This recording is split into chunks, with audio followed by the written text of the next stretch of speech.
Y ahora sí, aquí en el living de Carlos Paz al Día tenemos a nuestro abogado Lucas Durán. ¿Cómo estás, Sofi, Lucas? ¿cómo estás? Bienvenido, Un placer, tomando como un café siempre. Zuli. Como siempre, un cafecito, preparando Muy la bien. charla. Y bueno, nada, primero agradecerle a la productora que el lunes pasado me dio franco. Ah, sí, que era feriado. Era feriado, entonces me ¿Y usted permitió. qué hizo? Cuénteme. Estaba ¿Se puede jugando saber? al golf. Ah, juega al golf. No juego. Ah. Estoy en una cancha, que es distinto. Jugar al golf es otra cosa. Saber pegarle. Claro. Yo le pego una pelotita chiquita. Ahí. Hago Bien. lo que puedo. Ok. Bueno, No. pasó bien, descansó entonces. Sí, tomamos un poco de sol, nos quedó ahora Sí, todavía hace estamos. calor. Sí, estamos mucho sacando calor. un poco las Muy bien. las resacas Sí, del es sol. verdad. Pero Muy bueno, bien. sirvió para descansar un poco. Fue un fin de semana muy bueno, muy ajetreado, Muy bien. con mucha gente que estuvo en la ciudad, nos visitaron. Sí. Y bueno, eso hay que aprovecharlo. Muy bien. Estuvimos trabajando mucho usted también. Sí, trabajamos. ¿eh? Es lo que hay. ¿eh? Pero bueno, vamos a nuestro tema Vamos a hoy, nuestro Lucas, que va en relación con un hecho que tuvimos, que vimos este fin de semana. El director de Defensa Civil de la provincia de Concha está detenido. Primero renunció a su cargo y después nos noticiamos de que está detenido por violencia de género, ¿no? Sí, la mal llamada ley de violencia familiar en Córdoba. Exacto. Desactualizada, ¿no? Desactualizada, con muchísimos pormenores procesales, pero que con muchísima arbitrariedad de parte del proceso también. La realidad es que hoy podemos decir que la ley de violencia familiar o la ley de violencia de género es una ley bastante arbitraria, bastante... nosotros la llamamos que tiene más que ver con una época medieval en la cual las garantías constitucionales prácticamente se suspendían. Y hay que tomarlo por el lado de la prevención, pero a veces la línea se pasa.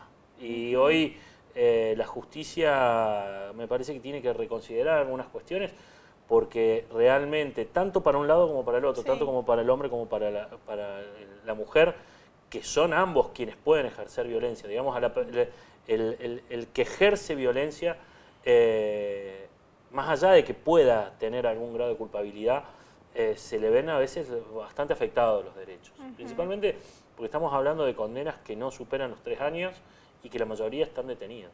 Una vez que se constata que se ha producido un hecho, quedan detenidos y a veces con difícil pronóstico para que salgan en libertad.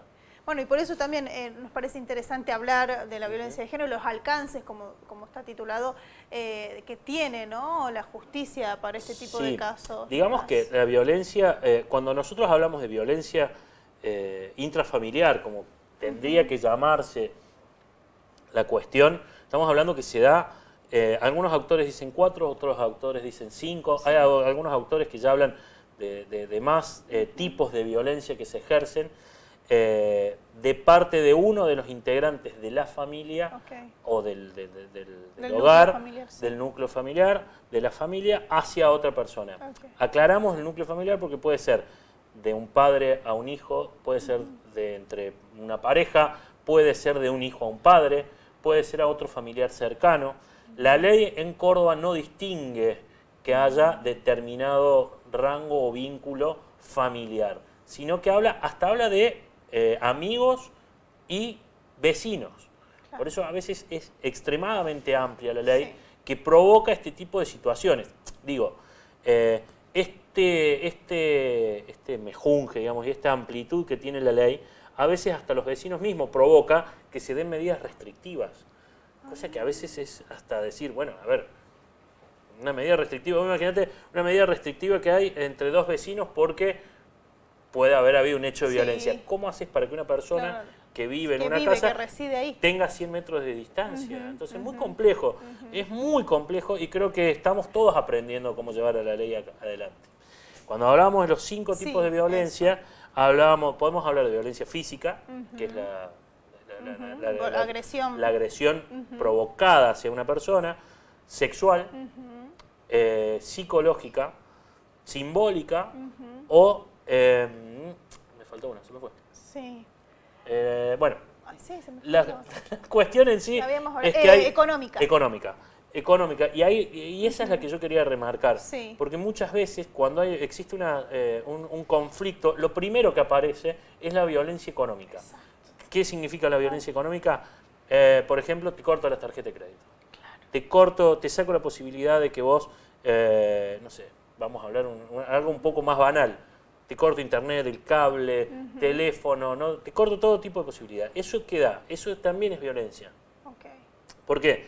Esa dependencia económica. Exactamente, ¿no? hace una dependencia Exacto. hacia la persona que no le da la libertad a la otra persona para que pueda disponer no solo de sus bienes, sino de su vida Exacto. en sí. Y muchas veces también repercute en los menores, porque en este tipo de casos, ¿qué es lo que pasa? Papá se va de casa, se golpea la puerta, se va de casa y enojado porque mamá no le calentó la comida como correspondía. Sí. Vamos a poner un ejemplo. Sí. Entonces, ¿qué es lo primero que hace el hombre? Le corta todas las tarjetas de crédito y le corta todos los servicios. Muchas veces, esa violencia económica lo que repercute es en los menores. Sí. Porque la ley y el Código Civil indica que, a pesar de que las personas dejan de tener un vínculo afectivo, los niños no tienen absolutamente nada que ver y tienen que intentar mantener el nivel de vida como más o menos lo tenían cuando los padres estaban juntos. Bien. Que es muy importante sobre eso. Y que no suele pasar, Lucas. No, bueno. Es uno de los problemas más grandes que se tienen en los procesos de separación. Claro.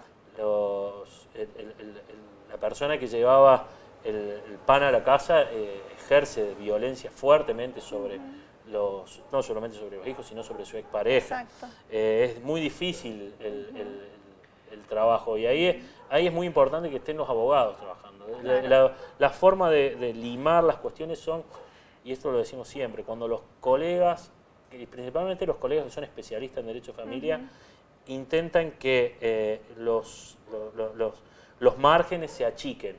Nadie quiere un conflicto entre los padres. Y más allá de lo enojado que puedan estar, la idea es que el vínculo se restituya, porque lamentablemente, quieran o no, van a estar toda la vida juntos. Toda la vida unidos, claro, claro. ¿Y qué pasa con esto de la rapidez de que una persona sea detenida? ¿Qué pasa con la ley ahí? Bueno, a ver, ¿qué es lo que hablábamos al principio? Sí. Muchas veces cuando se provoca un hecho de violencia, automáticamente el resorte legal es la detención del agresor. Exacto. Esa detención del agresor, muchas veces, digamos, si hay un antecedente previo, con una notificación, uno se lo detiene por la agresión y por la desobediencia a la autoridad. Esa desobediencia a la autoridad es lo que permite, digamos, a la justicia hoy el paraguas de decir, no, esta persona es peligrosa. Recordemos que la prisión preventiva se da solamente en 3 supuestos, o debería darse en 3 supuestos. Córdoba es muy particular al respecto. Se tiene que dar que haya una intromisión dentro de la causa o una fuga inminente, o un peligro de fuga inminente. Esos son los 2 casos en los que nos basamos, básicamente para la determinación de la prisión preventiva, o que continúa el delito. Es la tercera que obviamente en este caso no continuaría. En las causas en sí, la justicia, digamos, se ampara en que puede ser que se provoque una dificultad en la investigación para que la persona quede detenida. El problema de la detención en estos casos es que la mayoría pasan todo el proceso detenidos. Mira. Cuando hablamos de todo el proceso, estamos hablando de un proceso de por lo menos que tiene 10 meses. Claro. Es bastante largo. Además, según el Código Penal y el Código Procesal Penal, a partir de los 10 meses la persona ya tiene que recobrar la libertad si no es una causa escarcelable, o sea, menor a los 3 años. Entonces, es muy complejo y muchas veces, a pesar de que la prisión preventiva está dictada, supera los 10 meses y no se lo larga tampoco. Entonces, es un sistema muy, muy complejo. La persona que queda detenida por el tema de violencia de género, como hablábamos recién, tiene prácticamente suspendidos sus derechos constitucionales. Sí. Digo, no tiene el derecho de garantía a un debido proceso, o en realidad lo tiene, pero el debido proceso no se da porque no se dan los tiempos que está estipulado en la ley. El principio de inocencia queda Claro. desvirtuado totalmente.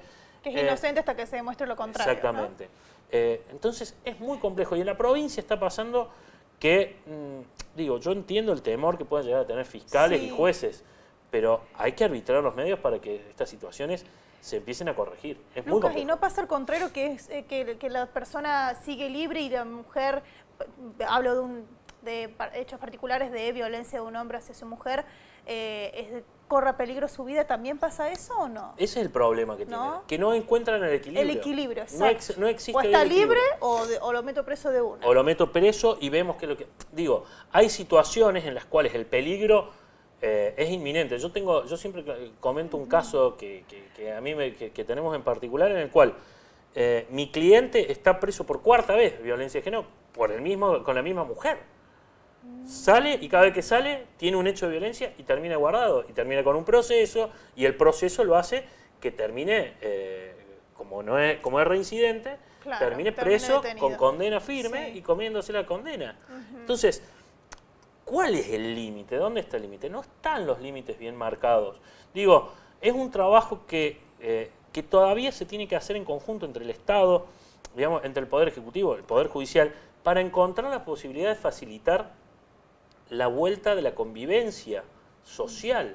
Hoy nosotros, el otro día leía, que en Córdoba ya ha habido más de 25 femicidios en lo que va del año. Es una barbaridad. Es muchísimo. Estamos hablando de una barbaridad. Es mucho. Y estamos hablando de que la mayoría de esos casos se dan en poblaciones pequeñas, las cuales tienen altísimos grados de desigualdad, altísimos grados de consumo de sustancias, no solamente de alcohol, drogas, etcétera, etcétera, y es donde menos el Estado participa. Menos presente está, justamente es la palabra. Entonces, ¿cuál es? Yo particularmente, y tocando muy por encima, digo, este es un caso muy particular, estamos hablando de una persona pública, un funcionario que, bueno, a pesar de que en su función ha sido muy destacado, ha sido prácticamente en muchas situaciones, se lo ha considerado hasta un héroe, los incendios que hemos tenido en el Valle, pero que claramente en su vida privada ha habido alguna cuestión. Digo, tampoco a nadie lo meten preso por las dudas. Exacto, ¿no? Vamos a aclararlo. Okay. O sea, uno va, si se come una denuncia, si uno tiene una denuncia en contra de violencia, no es que el juez agarra y por las dudas ya lo detiene. Se hace una investigación y se ve cómo es el proceso. Si había denuncias previas, qué peligrosidad puede llegar a tener la persona. Digo, no es lo mismo. ¿Qué forma fue esa violencia de género también, ¿no? Ese caso particular. Exactamente. No es lo mismo un empujón para que te corro porque me quiero ir y vos no me dejás salir, que si hay una amenaza con un arma de fuego. Hay determinadas circunstancias. No es que tampoco que el fiscal, en este caso, pide la detención por las dudas. O porque se da un hecho de violencia, sino que hay una pequeña investigación previa para ver la peligrosidad. Pero la realidad es que en la mayoría de los casos es muy complejo la cuestión porque no sabemos cuál es el límite. Y los abogados tenemos ese problema también. No sabemos cuál es el límite. Luchan con eso también. Está muy difícil, la verdad es muy difícil. Nosotros siempre recomendamos que ante una denuncia de violencia de género, lo primero que se tiene que hacer, vamos a hablar de los dos lados. Ante un problema, al ser la persona agredida, lo primero que tiene que hacer es o llamar al número de emergencia, que creo que era el 144, lo estamos pasando, que creo que está en pantalla, o es el o se llama el 144, o inmediatamente se sale de ese círculo. Nosotros hablamos de una espiral de violencia que se genera. La chispa puede ser una, pero esa chispa se va comiendo una espiral que va creciendo y cada vez es más grande esa espiral de violencia. Hay que intentar evitar que la violencia siga creciendo. ¿Cómo se evita? Cortándolo. ¿Cómo se corta? Ir a hacer la denuncia, trabajar al respecto. Digo, hoy hay y en eso sí es muy, muy destacable, la Comisaría de la Mujer trabaja muy bien esa cuestión, principalmente en la parte psicológica. El acompañamiento. El acompañamiento no solamente, y además psicológico y económico. Bien. Le dan un respaldo a la persona para que si tiene hijos chicos puedan tener un lugar donde dormir, donde estar, donde avanzar. En Carlos Paz también hay o había por lo menos, yo últimamente no he escuchado cómo viene trabajando, pero había un muy buen sistema. Junto con el Polo de la Mujer acá. Exactamente, que es muy interesante. A partir de ese momento que se corta el espiral de violencia, Sí. se puede comenzar a trabajar sobre instancias preventivas Sí. y también instancias finales. ¿La idea cuál es? Me separé, me divorcié, lo que sea, tengo que convivir toda la vida con la persona enfrente. Eso se hace en Lucas, un perdón que te tratamiento interrumpa. psicológico. Y si la persona esa misma, la agredida, no puede ser ese círculo, la importancia de los que los rodean, Del ¿no? De contexto. involucrarse. Bueno, el problema en este tipo de casos, cuando ya la espiral de violencia que hablamos recién es extremadamente, Sí, bueno, digo, amplio. cuando ya la violencia genera daños visibles hacia la persona, Sí. es muy importante que actúe también el contexto. Ok. El contexto es muy importante. ¿Por qué? Porque en la mayoría de los casos, y nosotros lo que vemos en el caso cuando la mujer es la agredida, o también se da con el hombre, en determinadas circunstancias, es como que la mujer o el agredido se siente culpable de la situación. Exacto. Y eso lo hace que cada vez se retrotraiga más y se meta más adentro y más adentro y más adentro. Digo, y hablamos en general, como hablábamos recién, no estamos hablando solamente de violencia intrafamiliar padre-hijo, también estamos hablando de un contexto que puede darse. Sí. Puede darse también con familiares o con conocidos o con amigos o digo, hasta en el mismo trabajo puede llegar a darse también esta situación. Entonces es muy importante que el contexto sepa Bien. detectar los cambios, principalmente se da en los cambios Los hábitos. cambios de humor, Ah, cambios de hábitos, o sea, por ejemplo, una persona va al gimnasio 3 veces por semana. Si uno ve que no va más al gimnasio, si ve que deja de ir a hacer las compras, Claro. que se meten cada vez más adentro de uno, es que algo está pasando. ok, bien. Y es muy importante también verlo en los niños. También Los se niños ve. también demuestran Claro. a través de determinadas conductas que algo raro está pasando adentro. Sí, los docentes siempre están atentos a eso. Sí, sí, sí. Se Bien. da mucho con los niños, se da mucho con la comida, Mira, se da mucho el con colegio. sí, con que la caída. Sí. Además se da es algo como de golpe, Sí. que se da la caída como de golpe en la educación, en el rendimiento de la Exacto. educación. Se da mucho en la intromisión, en la introspección del niño. El niño, digo, puede ser muy que habla, va, viene, qué sé yo, bárbaro, todo genial, y de golpe Se cierra. se mi vida, cierra en claro. el mismo, Bien.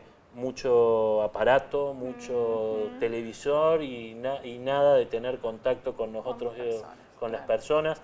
Es muy importante que lo detectemos los de afuera. Ok.